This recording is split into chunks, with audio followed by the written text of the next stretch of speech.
Yo, what's up everyone? Charles here, and let me tell you, life just threw me a curveball I never saw coming. It all started because I couldn't make my best friend's wedding. I mean, talk about bad timing, right? And to top it off, my dad, Gaston, is making me feel like I'm sprouting horns. I know, totally absurd, right? But here's the thing, it's actually happening. Let me give you some background. I'm Charles, named by my dad. I spent years studying abroad in Germany, and secretly booked a flight back home. I pictured myself rolling up in a fancy Lamborghini, 'cause my family's got a little dough. But dreams, man, they don't always come true. Instead of that sweet ride, I had to brace myself for my dad's legacy. Don't get me wrong, I'm not bragging, but we own a vineyard. We make wine like the real deal. We grow the grapes, we make the wine, we've got this secret family recipe. Our monthly income is pretty solid. Sometimes we even have big investors sniffing around, wanting to invest or steal our secret sauce. But our recipe, that's top secret, folks. Sounds pretty perfect, right? Wrong. That's when things started getting messy. First day back at the vineyard, I was ready to show everyone I was the future boss. Sharp shirt, serious face, I was ready to impress. And people were definitely looking at me, but not because I was some business genius. Maybe it was my attitude?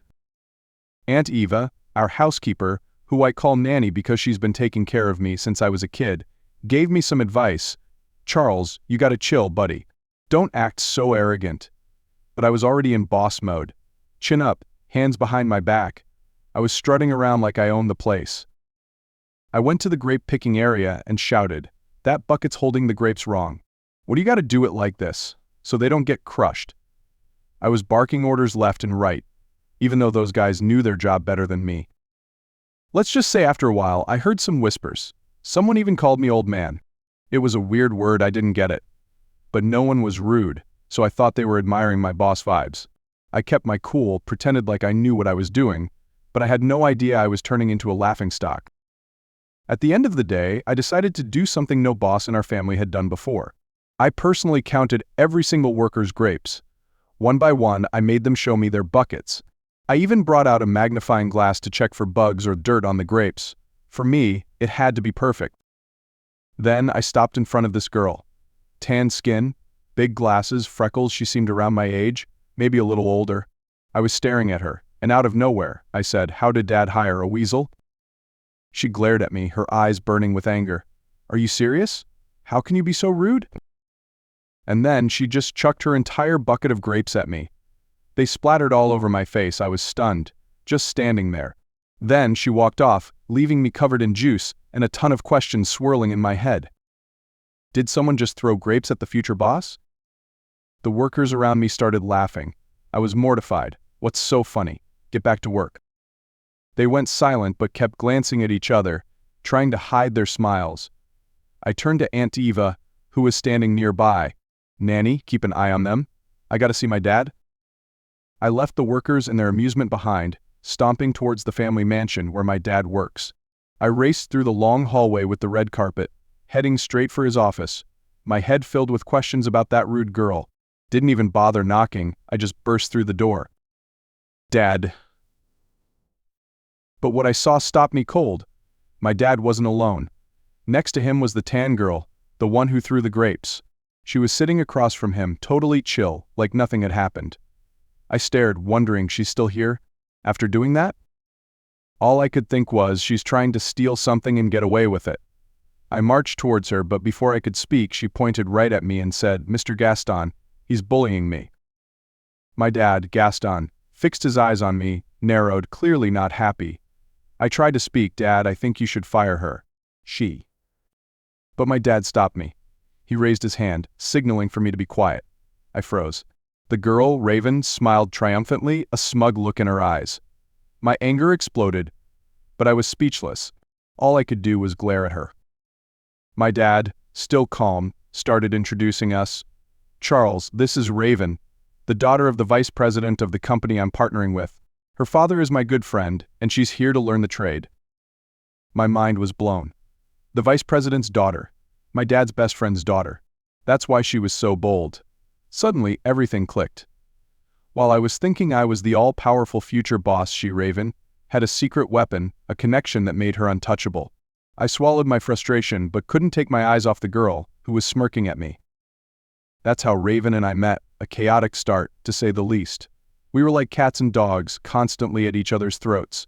She made me feel powerless, like my attempts to boss people around meant nothing. Whenever I tried to give orders or criticize, she subtly sabotaged me, not caring about my authority. And every time we clashed, she wasn't afraid to talk back, leaving me speechless in front of everyone. But who knew? That whole "the enemy of my enemy is my friend" thing would apply to me. The more I hung out with Raven, the more I realized things were changing. My heart would beat faster whenever I saw her, my ears would get hot. My arrogance was fading, replaced by a strange kind of gentleness, a newfound patience. It's like she had some kind of magic over me. I started to give in to Raven, backing down from my criticisms and orders. No one expected it, but all those heated arguments eventually led to friendship. And maybe, just maybe more than friendship, I couldn't stop thinking about her. Whenever we walked through the vineyards together or went out, people's eyes would say it all: we were basically dating. Life, man, it's full of twists. We went from rivals to a couple, and then we were hand in hand, navigating the storm, all because of a bucket of grapes. It's been 8 months since Raven and I started dating. Everything's been pretty good, but you know what they say, calm before the storm. And the storm came from my dad, Gaston. After he found out about our relationship, I heard Aunt Eva whispering about a meeting between our parents. My dad and mom, Ari, met Raven's parents, Roy and Lisa. They sat down, talked, and started planning an engagement. I was stunned. Raven and I weren't even thinking about that, and our parents were already making plans for our future. They didn't even bother asking us, just decided for us. We're way too young for marriage. I thought 8 months of dating and they're talking about forever. So I was furious. I had to talk to my dad, clear the air. I went to his office, ready to fight, but my dad quickly shut me down. Gaston looked at me, calm as ever, then said softly, but with authority, "Are you really going to fight this, Charles? Then I'm going to have to do this: cut your allowance. I give you a few tens of thousands a month, right? If you keep fighting the engagement, that money's going down significantly." I was speechless. That monthly allowance was my way of living comfortably and treating Raven to nice things. If he cut it, how would I survive? Even though I was fuming, I had no choice but to shut up. So, to keep my luxury lifestyle, I had to keep my mouth shut. Even though this engagement thing was making me feel suffocated. Oh man, how was I supposed to survive this war between love and money? Eventually, word about the arranged engagement reached Raven. One afternoon, while I was wandering around the vineyards, she suddenly appeared, worry all over her face. Her eyes were full of anxiety, and I knew right away she had heard everything. "Charles, we have to do something," Raven said, her voice a little strained. "They're forcing us to get engaged, and we're not even ready. I don't want things to be like this." I saw the fear in her eyes, and for a second, I felt helpless. Raven doesn't beg easily, so her coming to me like this showed how serious the situation was. I sighed, looking deep into her eyes, trying to stay calm. "I know, Raven. I know things are moving too fast, but you have to understand, I don't know what to do. My dad's decided, and he's even threatening to cut my allowance if I disagree." Raven widened her eyes. "That's insane. Charles, we can't let money decide our future. I need you, we need to fight this." I wanted to do something, I really did. But I couldn't think of anything that would convince my dad. He's stubborn, and using money as leverage put me in a tough spot. Feeling helpless, I looked at Raven, her eyes filled with hope and desperation. I pulled her close, listening to her frantic breathing slow down. My voice softened, even though I wasn't sure if I could keep my word. "I promise I'll do everything I can to convince my dad, Raven. I'll find a way, just give me time. I won't let things get out of control." Raven rested her head against my chest, silent for a long time. I could feel her anxiety, and I knew we were at a crossroads. That engagement was driving me crazy. I couldn't get it out of my head. All night, I tossed and turned in my king-size bed, the soft mattress that usually sent me to sleep instantly. But last night, no matter how comfortable it was, I couldn't get any rest. The worries kept coming, and I kept tossing and turning. When I looked in the mirror the next morning, I was shocked by my reflection. My face was gaunt, I had dark circles under my eyes like a panda eye, looked like I had been through a mental war all night. I stumbled over to the window, pulling back the curtains to let in the morning sun, hoping to find some peace. But as I looked out at the garden, I noticed something strange. The whole vast garden was decorated, lights strung everywhere. People were rushing around, setting up. There were romantic rose arches, colorful silk flowing in the breeze. What in the world was happening? I wondered, my mind stuck on one thought: there was definitely a big party coming. Without hesitation, I threw on my clothes and ran downstairs to find my dad. My anxiety grew as I walked down the hallway towards Gaston's office. The door swung open, and there he was, as calm as ever.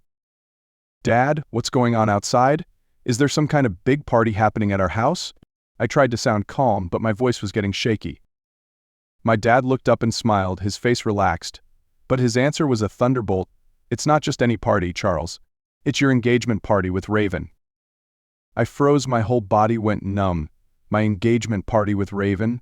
My heart hammered in my chest, my throat went dry, and only one thought echoed in my head. "Are you kidding me?" "Dad, what are you saying?" I stammered, trying to process it. "Raven and me, engaged?" My dad kept his voice steady, like it was completely normal. "Yes, everything's ready. We finalized it with Raven's family. Just get ready. It's happening today." My tension skyrocketed. How could everything happen so fast? I hadn't even talked to Raven about it, and now? It was all decided without us. In that moment, I felt truly trapped, with no escape. The entire garden was transforming into a celebration for something I didn't want right now.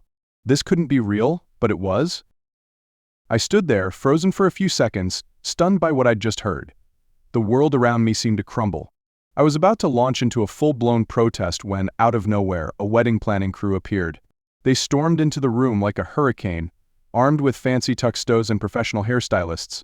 Before I could even blink, they were grabbing me, holding me down, making sure I couldn't escape.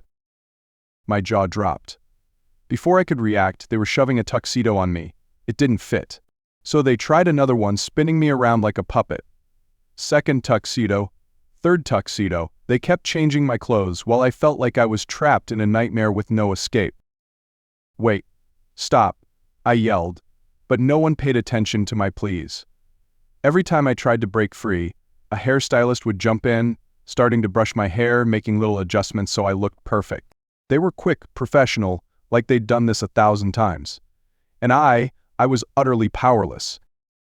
Meanwhile, my dad, Gaston, was sitting there watching, a smug smile on his face. He couldn't hide his joy at the chaos I was going through. I screamed, trying to break free from the people surrounding me, but my dad just chuckled, shaking his head like I was a child refusing a surprise gift.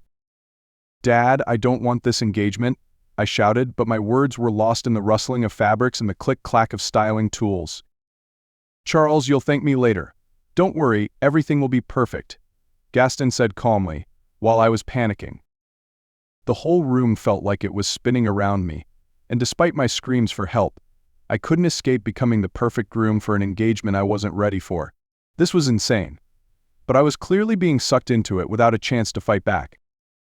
Soon I was being dragged out to the ceremony, still grumbling and trying to break free from the people clinging to me like I was the star of a show. As I stepped into the beautifully decorated area, with its rose arches and colorful silk, I stopped dead in my tracks when I saw Raven. She turned towards me, wearing a pure white wedding dress.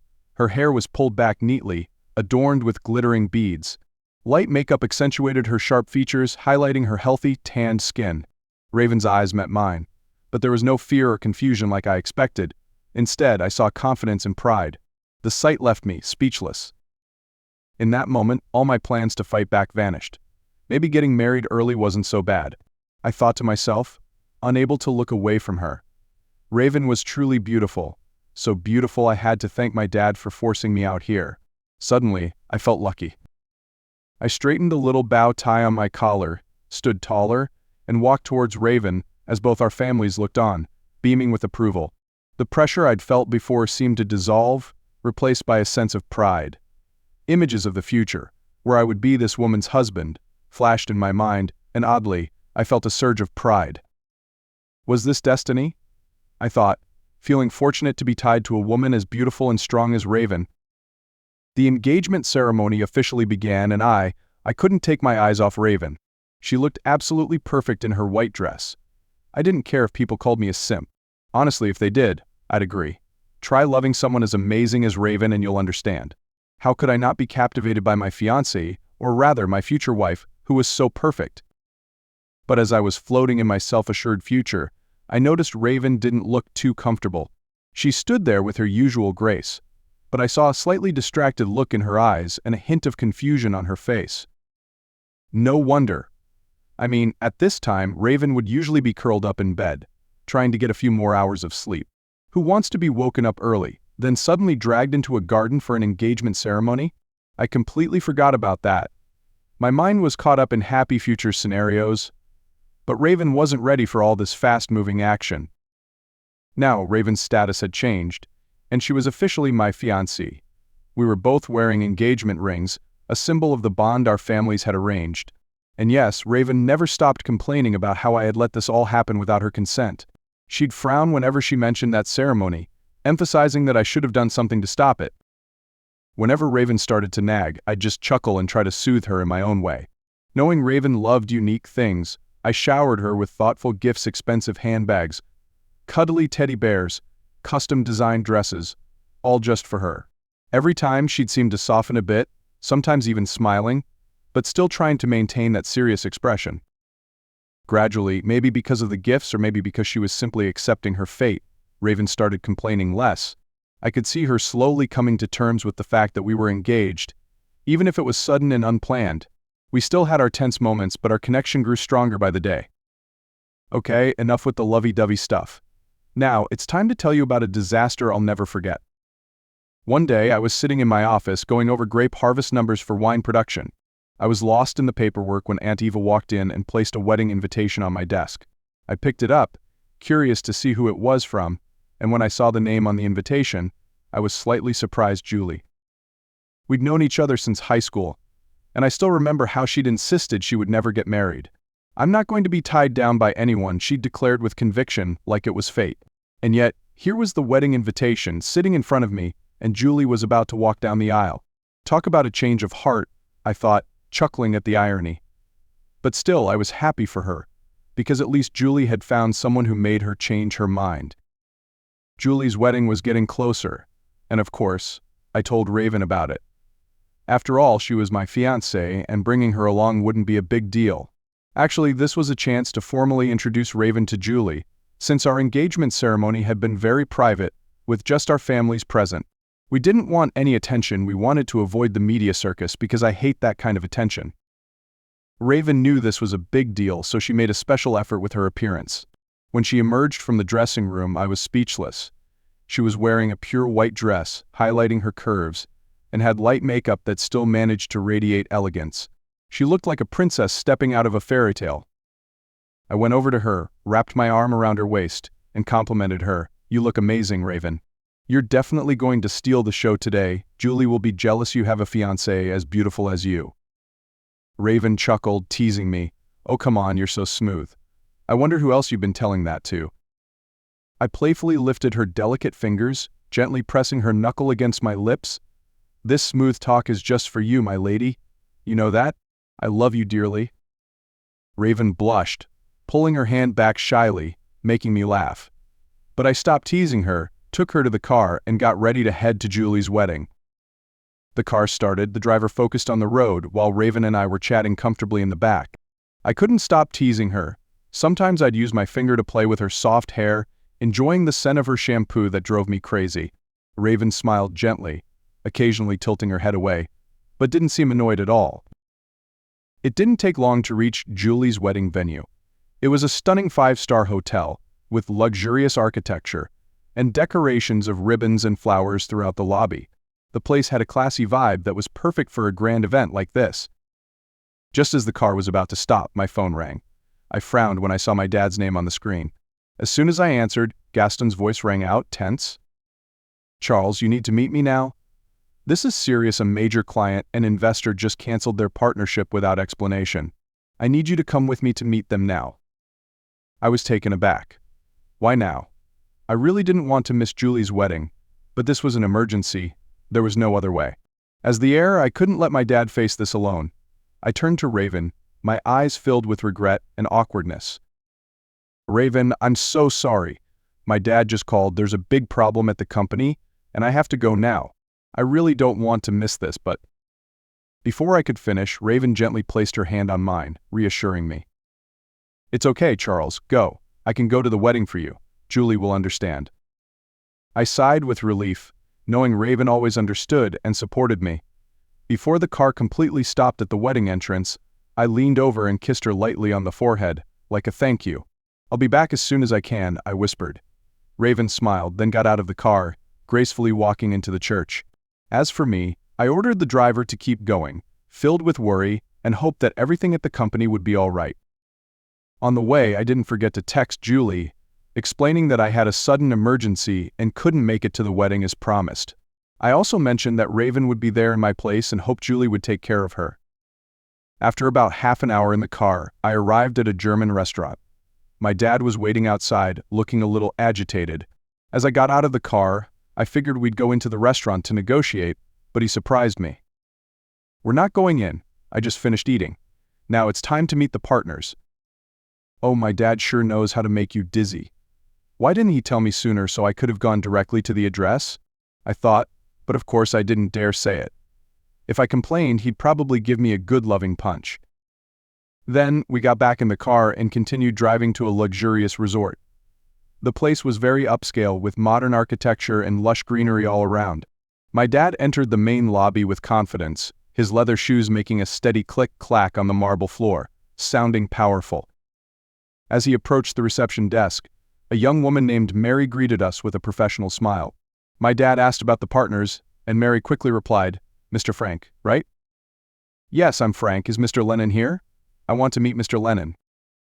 Yes, Mr. Frank, please wait in the seating area. I'll call his room right away. We moved to the waiting area and sat down while Mary picked up the phone to contact our partner. I sat there, trying to hold back the frustration building inside me because of the constant changes in plans, but there was nothing I could do but wait. Seeing my dad sitting next to me calmly, I knew this was definitely not a simple matter. My dad put a reassuring hand on my shoulder, his voice steady. Don't worry, Charles. Everything will be fine. Fine? Fine how? I thought to myself, because moments ago he was happy, and now he's got this crooked smile. Yes, Mary came over with a hesitant expression.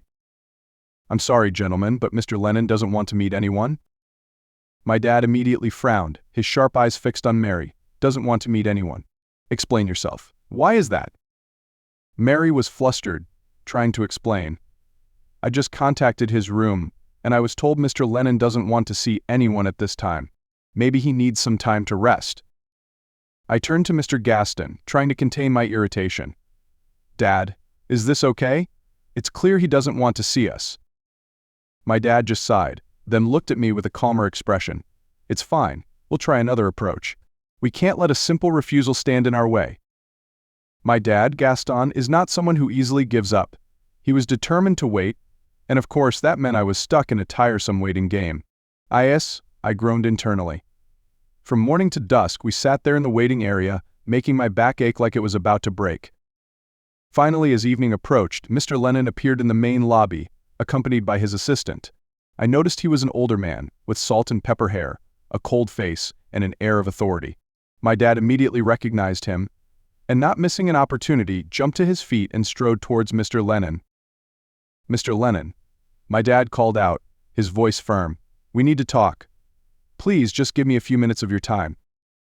Mr. Lennon turned, his cold eyes glancing at my dad with a look of disapproval. He stopped, but didn't step forward, clearly deciding whether to respond or not.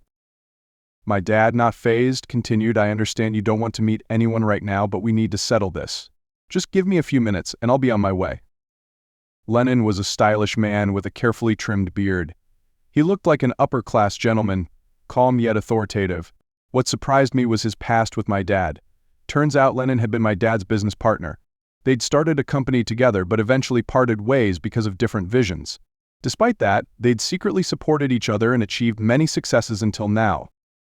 The reason Lennon decided to stop working with my dad was a surprise and left me speechless.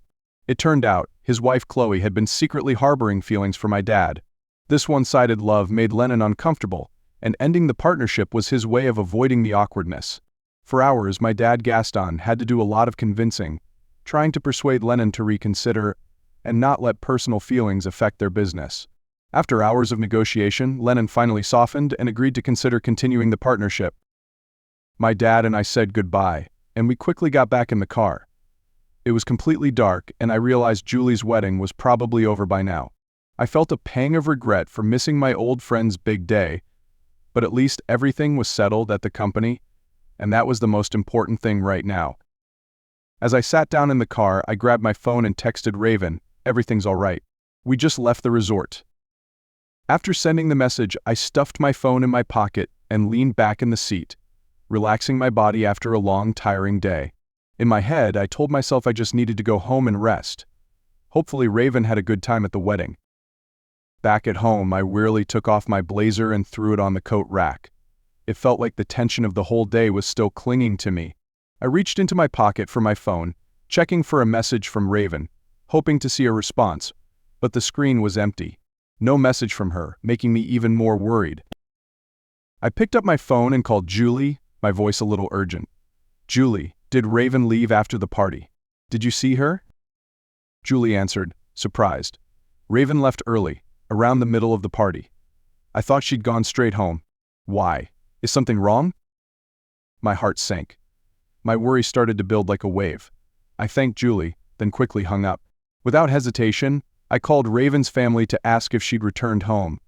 The long beeps on the other end made me even more anxious. Where was Raven? After a long, drawn-out ring, Raven's mom finally answered. Her voice was gentle and a bit humorous when she heard my question about Raven.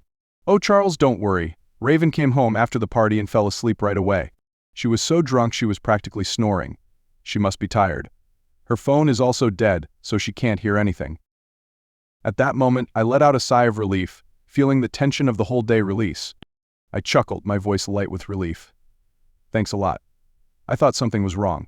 I won't bother you anymore. Let Raven rest." Raven's mom chuckled and replied, "No problem, Charles. She's sleeping soundly. You rest too. You must be tired after a long day."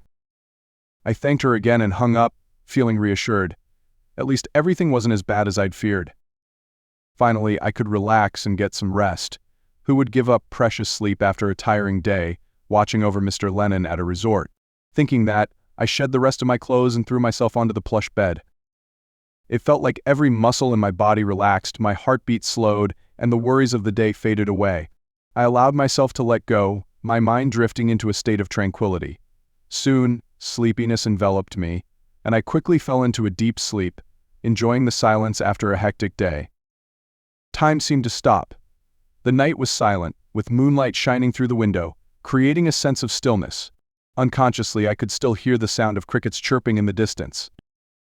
Then, I found myself in front of a mirror.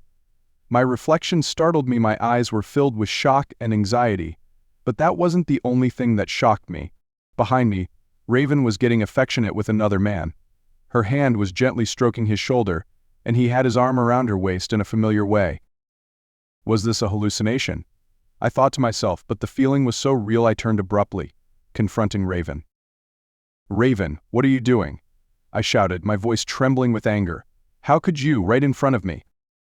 But Raven just shrugged, her face emotionless, as if what I had said didn't matter at all. "What are you so stressed about, Charles?" she replied in a soft but cold voice.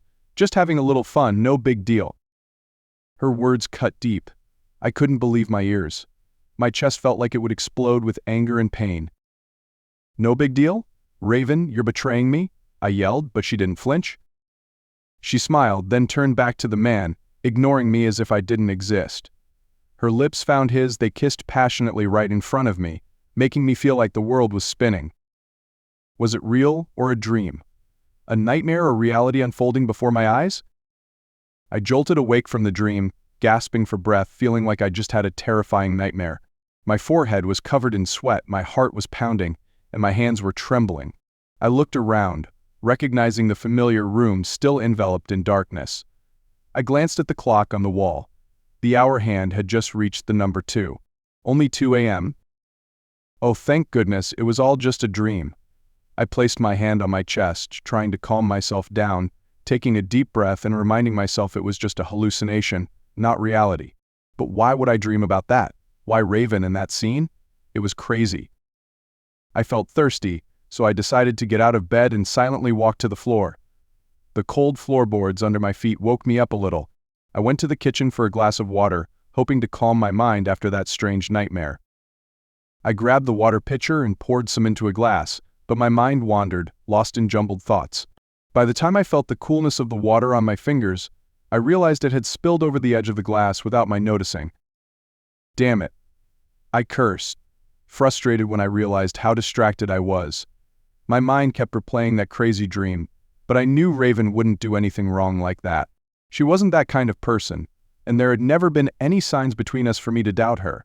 I must have been so tired. That's why I was having these bizarre fantasies. I took a deep breath to calm myself down, then grabbed a towel to wipe up the spilled water on the counter. As I wiped, I told myself, yes, just an illusion, Charles. You're overthinking things. The next morning, I woke up after a long, tiring night. I still felt sluggish, as if I hadn't gotten a full night's sleep. I dragged myself to the bathroom, staring at my reflection in the mirror. The dark circles under my eyes were obvious, making me look like I'd been through a storm. Ah, right, I thought to myself. I couldn't fall back asleep after that nightmare last night. Quickly washing my face and fixing my appearance, I walked out of the room, threw the car keys to my driver with a decisive flick of my wrist, then walked straight outside.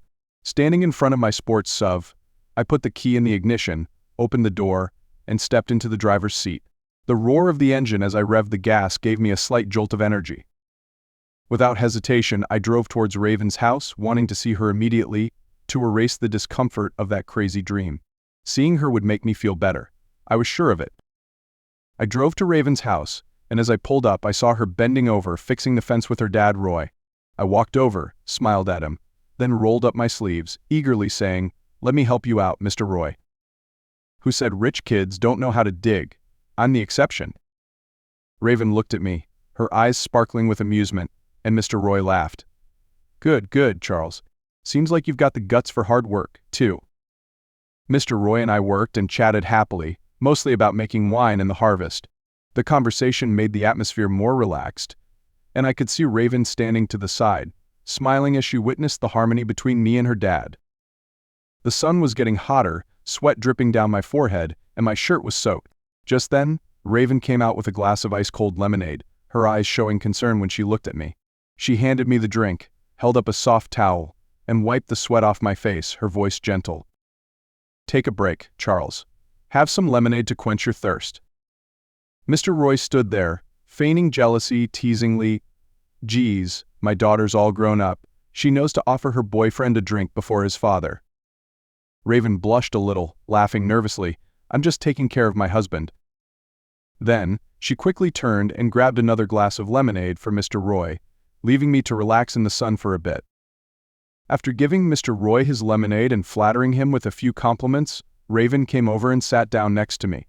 She leaned back against the wooden fence, her eyes gleaming with contentment as she looked at the peaceful garden around us. "Life's so good right now," Raven said softly. "I really like it." I looked into her eyes, feeling the warmth and sincerity in her gaze. But last night's strange dream was still lurking in my mind, a mystery waiting to be solved. I smiled, trying to keep my tone cheerful, but I couldn't hide my slight concern. "Yes, everything's really good.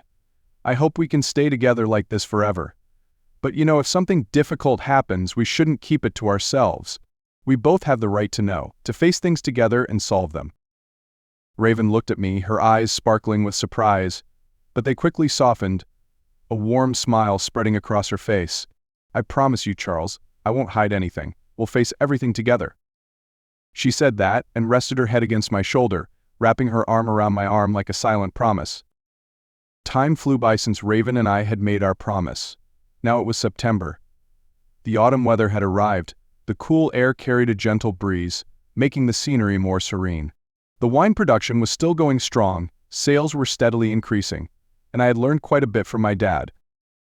One day, while checking the sales report, I suddenly received a call from Julie. Her voice was choked with sobs.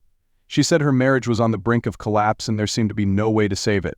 Julie, my friend, who was once so cheerful and full of life, was now drowning in deep sadness. I knew I couldn't turn her down. A friend in need, how could I ignore her? Without hesitation, I set aside my work and immediately drove to the sidewalk bar Julie had sent me the address of. When I arrived, I saw Julie sitting alone at a table, a few empty glasses in front of her. Her face was flushed from drinking, her eyes were puffy, completely different from the smiling, radiant image of my friend just a short time ago. I walked over, pulled up a chair beside her, and looked at Julie with concern. "Julie, what happened?" I asked, my voice gentle but unable to hide my worry. "Why are you letting yourself go like this?" Julie looked up at me, her eyes filled with tears. Then she burst into tears. The tears rolled down her flushed cheeks, and I knew this was more serious than I thought. Julie choked back a sob, tears streaming down her face. Her voice trembled as she recounted the story, as if she were reliving those painful moments once again. "Charles, I found out that David, my new husband, is having an affair," Julie said, her voice choked. "Yesterday, I accidentally saw some messages on his phone. They were texting each other very intimately, and they even sent some pictures. Unacceptable." I frowned, trying to stay calm and listen. Julie wiped her tears, her eyes red from all the crying. She continued, her voice getting softer. "Those pictures, sensual about bodies but no faces. I couldn't be wrong. I confronted him, asked who it was, but he wouldn't say a word. Instead, David blamed me for invading his privacy." Julie choked back a sob, then continued. "We had a huge fight, Charles. I was so angry I lost control and threw his phone away. David didn't even bother explaining, just said I was overreacting and walked out. He hasn't come back since." My heart ached for Julie. She'd been so happy and excited when she entered this marriage, and now she was facing betrayal. I didn't know what to say to comfort her, but one thing was clear: Julie needed support and advice right now. I squeezed her hand, my voice dropping with determination. "Julie, you're not alone. I'll help you get through this." She looked at me, her eyes filled with tears, seeking a glimmer of hope amidst her despair. I patted Julie's shoulder gently, my voice soothing. "Julie, don't worry, everything will be all right. You don't deserve this. I'll help you, we'll get to the bottom of this, and we'll make him pay." A surge of anger bubbled inside me. This David, daring to hurt Julie like this, wouldn't get away with it. No matter what, I wouldn't let him escape the consequences. After comforting her for a while, I finally managed to help Julie calm down a bit. When she was sober enough for me to drive her home, I took her to her car and drove cautiously, keeping an eye on her to make sure she was okay. After dropping Julie off at her house and making sure she was safe, I felt a little relieved. Back in my car, I grabbed my phone and dialed a number, calling someone I knew I could trust. As the person on the other end picked up, my voice dropped, serious. "I need your help with something. I need you to investigate someone as thoroughly as possible." As expected, just a few days later, I received information about David. When I delved deeper into his file, I noticed some inconsistencies. According to the paperwork, David was recorded as being born in South Hobart, Australia, but he was currently residing in Washington, USA. This wasn't unusual if he had moved to the US a long time ago. However, one detail that confused me was that when he registered for his marriage with Julie, he used a Washington address without mentioning his origins in Australia. Furthermore, David's file seemed unclear. Personal information like his birthplace, nationality, and residency history was all vague and didn't match the official documents that a regular person would have. This made me suspicious, wondering if he was hiding something. So I decided to go to David's current residence to clarify things. After his fight with Julie, he'd retreated to hide in his small apartment. When I pressed the doorbell, the door opened, and David appeared, looking unhappy. He asked who I was and what I wanted, not recognizing me as Julie's friend. I walked straight into the apartment, ignoring his attempt to stop me, even though David angrily threatened to call the police for trespassing. Looking around the messy apartment, I noticed a few pairs of women's fishnet stockings draped over the sofa, like they had just been taken off. The sight made me furious, thinking that while Julie was suffering from betrayal, he was here with his mistress. I turned around, grabbed David by the collar, and pulled him close. "I'm Julie's friend," I growled, "and I'm here to get justice for her. Anything you want to say before I hand this over to the police?" David started to stammer, his face terrified as I tightened my grip. He confessed that, in fact, he didn't have US citizenship. David was born in Australia, but because of legal troubles and the inability to get a visa, he snuck into the US illegally. To legalize his status, he forged documents and tried to marry Julie, his main purpose being to exploit her citizenship to get a green card and live legally in the US. Julie knew I was Australian and had trouble emigrating, David said, his voice trembling. But she didn't know I was using her to stay here. I just wanted a stable life. Hearing his confession, my anger boiled over. David not only betrayed Julie, but he also took advantage of her genuine love to achieve his own goals. He would pay for this. I couldn't let him continue to deceive others and ruin Julie's life anymore. After forcing David to confess the truth, I decided to take him to the police station. Although he pleaded and tried to justify himself by saying he just wanted a stable life, I didn't feel sorry for him. David had to take responsibility for his actions, and no one had the right to exploit others for their own gain. At the police station, after I reported all the information and provided evidence that he was an illegal immigrant, the officers immediately launched a more thorough investigation. As expected, after carefully examining David's records, the police confirmed that he was an illegal immigrant who had snuck into the U.S. without proper documentation. His marriage to Julie was to legalize his residency. He was detained shortly after for further investigation. I knew this wouldn't be easy for Julie. With David being arrested for illegal immigration, she couldn't avoid police questioning. According to the law, if someone knows about illegal immigration and doesn't report it, they can be considered an accomplice or at least be held responsible. Julie had covered for David, even if she might not have realized the severity of it. Julie's condition deteriorated rapidly. She lost all faith and felt betrayed twice, once by the man she loved, and once by herself for trusting the wrong person. I couldn't leave her alone in this situation, so I tried to be there for her whenever I could. Long nights she choked back sobs, and I just sat there, listening and comforting her so she could find solace. When Julie's parents found out, they were heartbroken and disappointed. They were not only saddened by what David had done, but also by the fact that Julie had kept the truth about her beloved son-in-law a secret. They'd hoped that their daughter's marriage would bring happiness and stability, but the reality was too cruel. David's trial was quick. With the evidence of him forging documents and illegal immigration clear and undeniable, the court decided to deport him from the U.S. and ban him from re-entry permanently. David would be sent back to Australia, where he might face legal penalties under Australian law if there were other violations. However, if there were no serious charges in Australia, David would only be monitored or fined, rather than facing jail time. In court, David admitted that his primary goal in marrying Julie was to legalize his residency status. The court considered the factors, including his taking advantage of Julie to get a green card and forging immigration documents, to make a strict decision. As for Julie, the court also investigated whether she knew about David's illegal immigration status. After questioning and examining evidence, the court concluded that Julie was aware of David's situation, but she didn't realize the severity of it. Because she helped David conceal information, Julie was fined and given a suspended sentence for a certain period, meaning she didn't have to serve jail time immediately but would be monitored. If she violated the law during her probation, her jail sentence could be activated.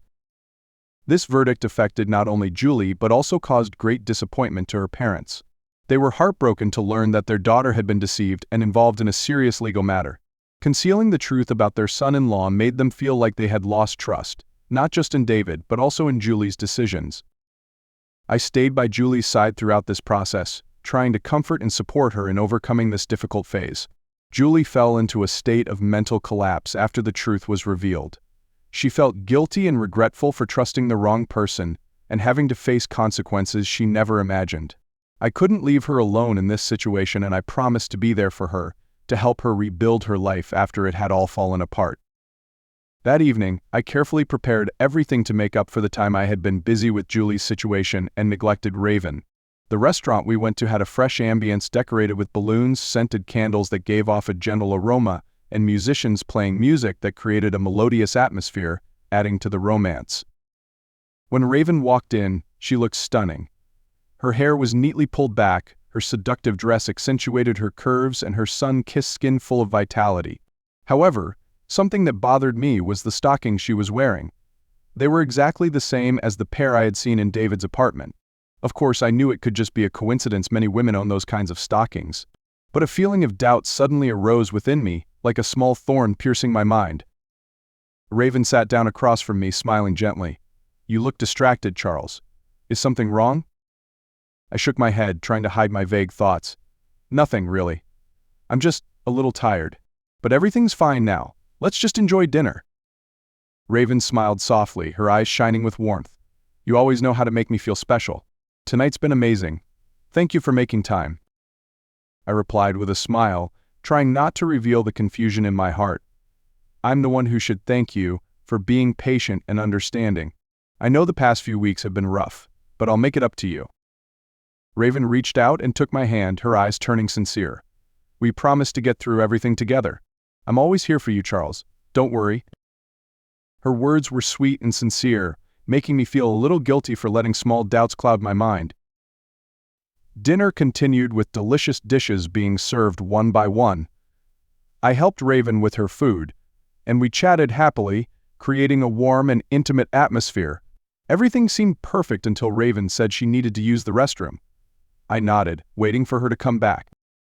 While waiting, I noticed Raven's phone sitting on the table next to her wallet suddenly beep. At first, I didn't pay much attention, but then the notifications kept popping up, making me curious. As I glanced at the screen, I saw that a message had come in from a chat account. The account name was Maradona, a name I didn't recognize. As soon as Raven returned to the table, I couldn't contain my curiosity and asked right away, Raven, who just texted you? The person named Maradona? Raven was startled, her face clearly showing panic. Then she tried to force a smile. Oh, just a friend, nothing important. But I couldn't ignore her reaction. Raven's face turned bright red, her hand trembled slightly, and sweat started beading on her forehead. The feeling of doubt that I had tried to push out of my mind earlier returned, stronger than ever. You think I don't know? I stared at her, trying to maintain a calm voice, but my heart felt like it was about to explode. I know everything, but I want you to confess. If you still respect me, then be honest. Under my pressure and accusing gaze, Raven started to tremble, her voice faltering. Maradona, he's my friend, she confessed, her voice a whisper. But it's just casual, Charles. I still love you, I really do. Hearing Raven's confession made my heart shatter. A bitter, numbing feeling filled my heart. I had no idea she was hiding anything, but I pretended to know, to see how she would react.